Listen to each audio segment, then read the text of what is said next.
ఈ చెట్టుకి చూసారా సపోటా ఎంత గుత్తు గుత్తులుగా ఎలా ఉన్నాయో చూసారా, ఆకులు ఎన్ని ఉన్నాయో. వీటికి కాయలు కూడా అన్నీ ఉన్నాయి.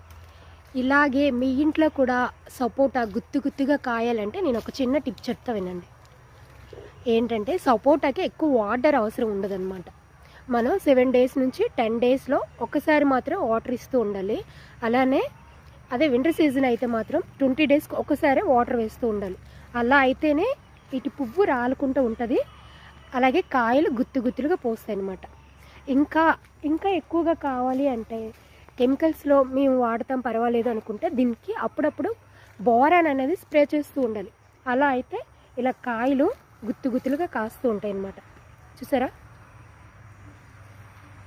చెట్టు నిండా కాయలే ఉన్నాయి.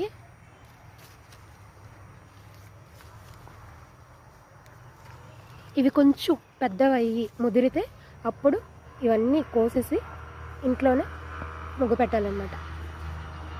బాగుంది కదా, నచ్చితే ఒక లైక్. Thank you, bye.